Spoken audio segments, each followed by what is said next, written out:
Now at 5, Pittsburgh celebrates the 4th of July with activities all day long. Plus, the city of Carthage throws their own red, white, and boom celebration.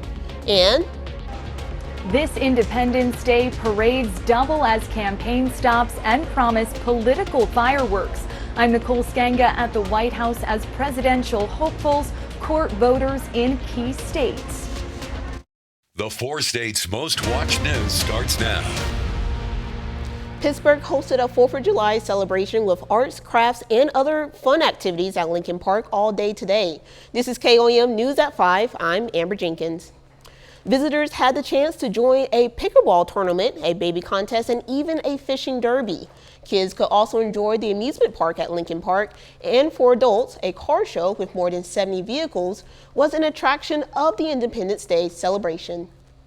We're thankful to have a country that we can live in and be free.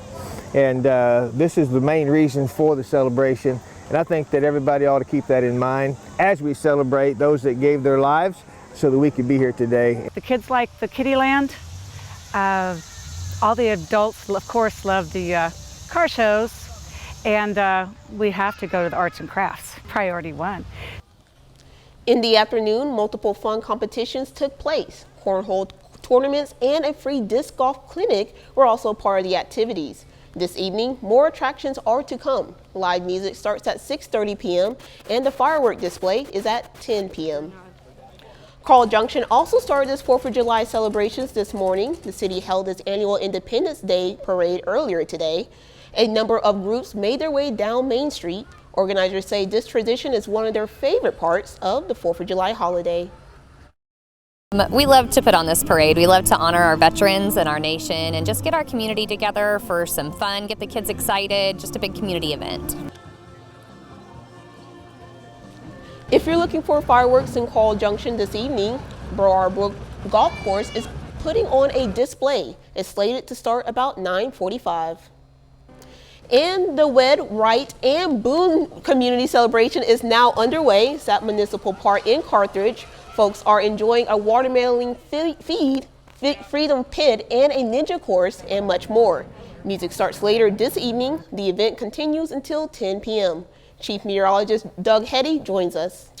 Well, of course, it turned out to be a hot one for us today, but mainly dry. There's been a few isolated little guys that have tried to pop up during the afternoon, but you can see most of us look pretty good. There's a couple little thunderstorms trying to pop up northern parts of Greenwood County, but most of you are going to stay dry through the evening hours. I know a lot of outdoor activities, but we are tracking thunderstorms to our northwest, Nebraska, Kansas, down into parts of Colorado, and eventually this is going to slide east, southeast, and give us at least chances for thunderstorms by the time we head into the morning hours. It is hot, low to mid 90s across the region. You factor in the humidity, you get those wonderful heat indices. It feels about 95 to 100. So it is going to be hot through the evening hours, but again, mainly dry by 10 p.m., 82 degrees. Plenty of chances for thunderstorms in the forecast. We're going to talk about that here in just a bit. Here's a look at some of the fireworks displays lighting up the sky tonight. In Joplin, the Independence Day celebration starts at MSSU at 5:30 with food trucks. Music starts at 7:30 and the fireworks are at 9:45. A 4th of July celebration is happening in Miami at Buffalo Run Casino. Gates open at 5:30. The live entertainment includes a hot dog eating contest. There's also games for the kids, and it all wraps up with a fireworks show at dark. And over in Independence, Kansas, a celebration in the park is already underway. Rides and mini golf are wrapping up about now. However, there's music at 8 p.m. Fireworks will start about 9:30 p.m.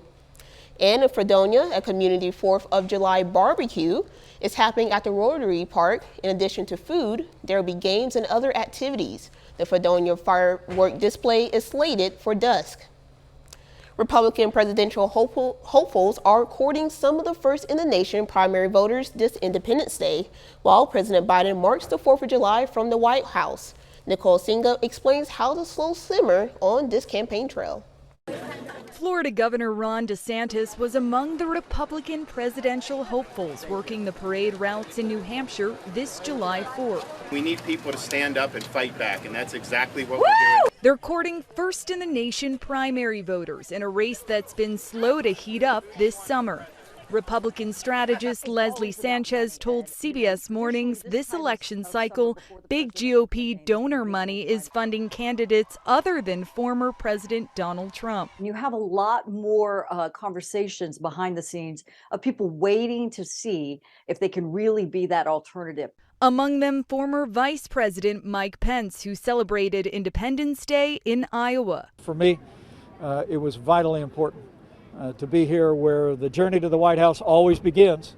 President Biden may look to last week's Supreme Court rulings on affirmative action and student loans to shore up some key voting blocs in his coalition, including young people, LGBTQ+ voters, and Black and Hispanic Americans. Those are going to be groups that are going to be buoyed, that are going to be more enthused to show up and to turn out in 2024 because of those decisions.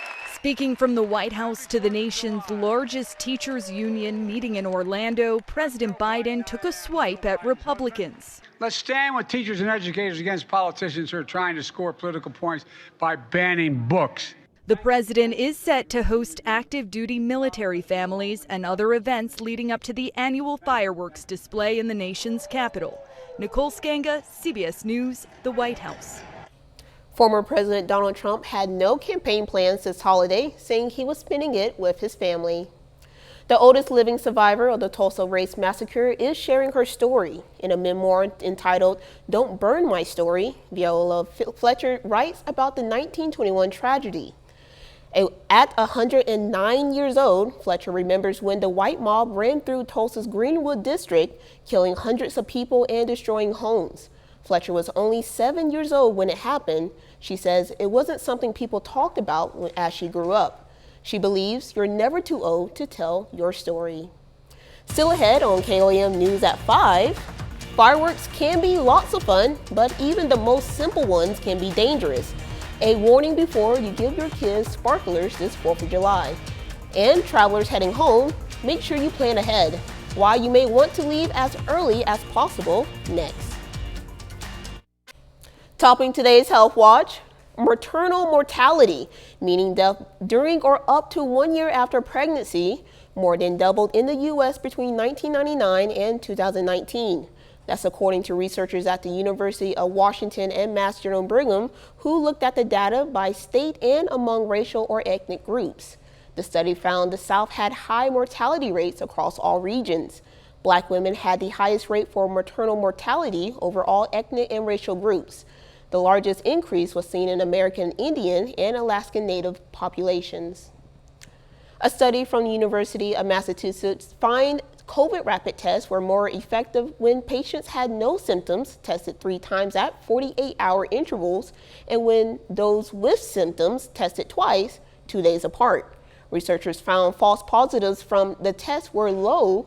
However, for those with the initial negative results, they recommend using caution in public if they suspect they were infected or exposed.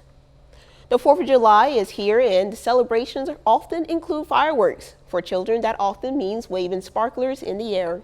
But as Bradley Blackburn tells us, the dangers of sparklers are real, and they shouldn't be kept away from kids. They're fun and fascinating to look at, a 4th of July favorite for many children. But as this demonstration shows, sparklers burn fast and hot. Sparklers look great, but they're actually extremely dangerous because they do burn at 2,000 degrees, which is as hot as a blowtorch. New data from the Consumer Product Safety Commission finds sparklers were associated with an estimated 600 emergency department treated injuries last year. And it is the #1 cause of injury for children under 5 when it comes to fireworks.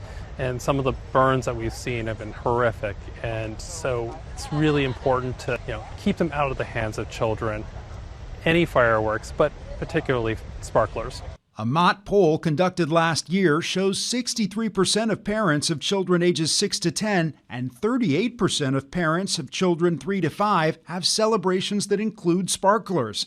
If you're going to let children use them, experts caution it's critical to teach kids to hold the sparkler an arm's length away. Also, consider a child's age and maturity, including their ability to follow rules. There are ways to keep the spark alive safely so everyone can enjoy the 4th without getting hurt. Bradley Blackburn, CBS News, New York. If you're going to use sparklers, it's also important to only light up one at a time. New research shows changes in state medical cannabis laws are not reducing the use of opioid or non-opioid treatments for chronic pain. The study shows from Weill Cornell Medicine explain the insurance claims in states that allow the use of medical cannabis compared to those that do not. It found no substantial difference in the proportion of patients receiving pain medications or procedures. That's a look at today's health news. A little later, we'll have the highlights from the nation's hot dog eating contest. Plus, we have thunderstorms in the forecast. We're going to look at that coming up next.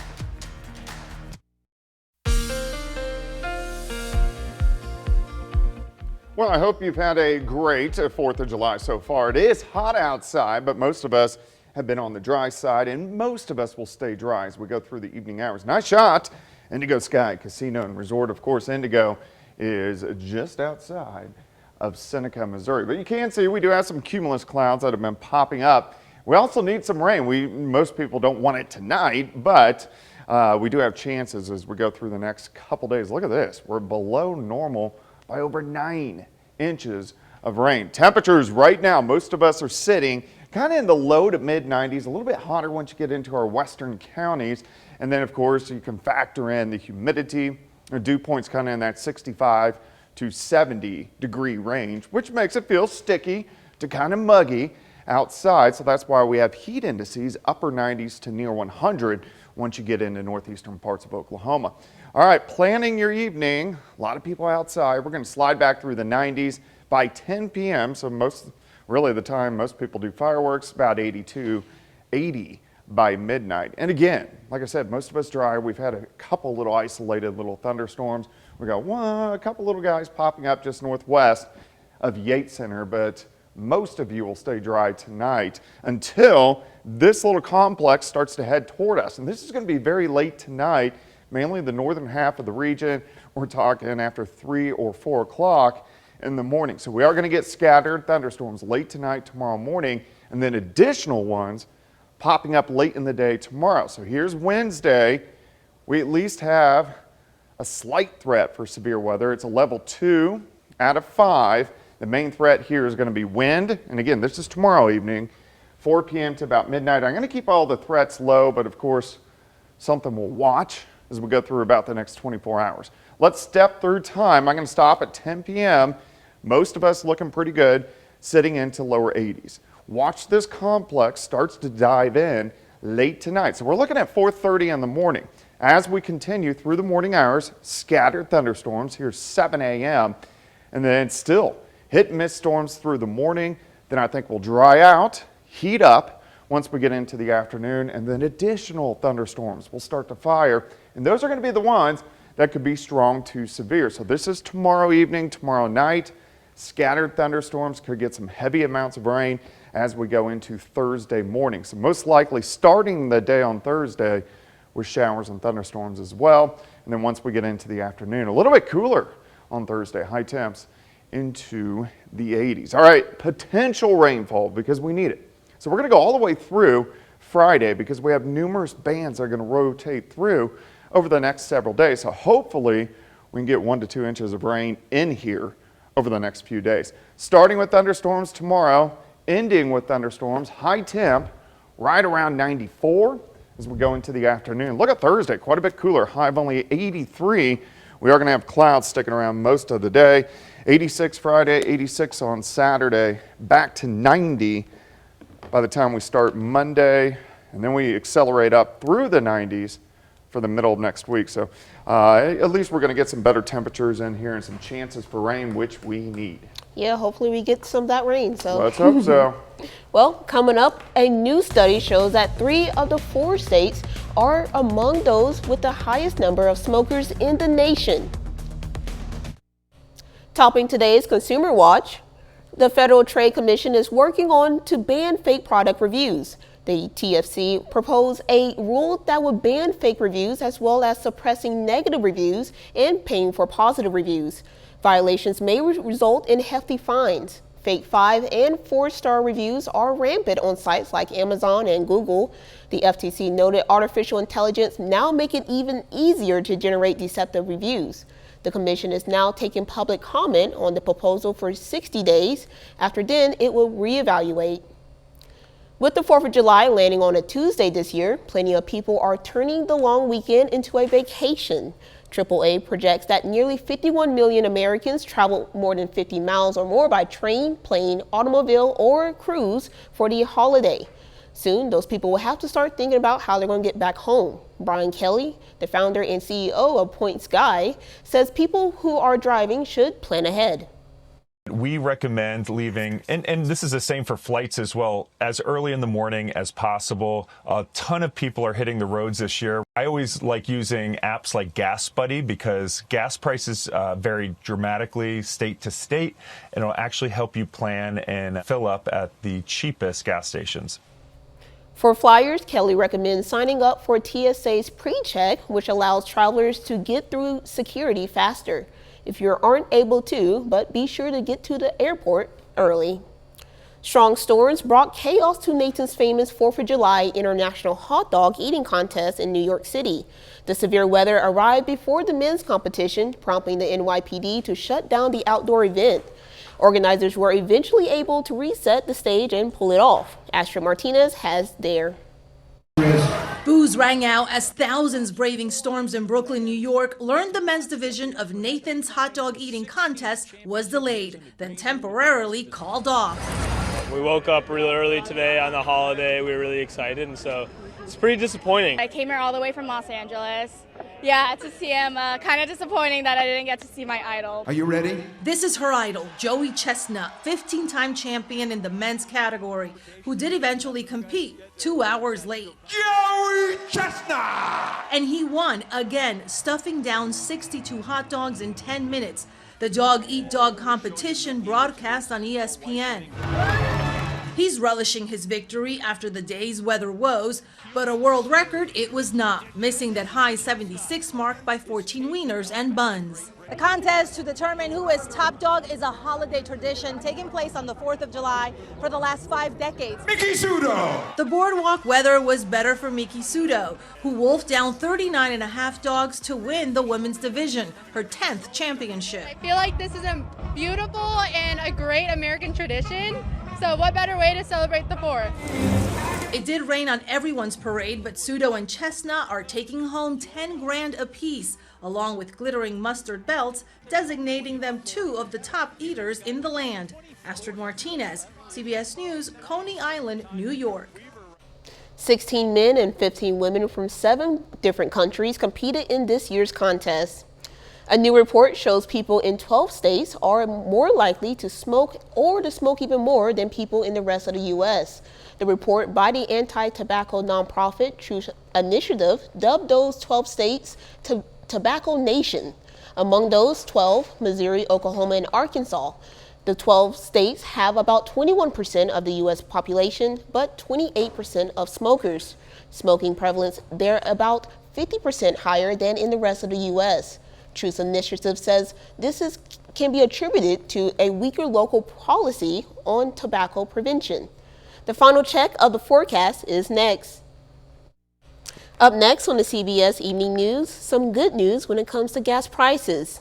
Then on KOAM News at 6, we'll have more from the Pittsburgh 4th of July party, and we'll take a look at which fireworks are most popular this year. Plus, KOAM has some new faces. We're giving you a more in-depth introduction to our new sports director, John Dales. Stay with us for the CBS Evening News and then, of course, for KOAM News at 6. Yeah, I think most of the weather is going to be pretty good this evening. There are a couple isolated little guys out there, but most of you will stay dry until late tonight. Scattered thunderstorms into tomorrow morning, and then again tomorrow evening into tomorrow night. That's probably when we're going to get our best shot for thunderstorms in here.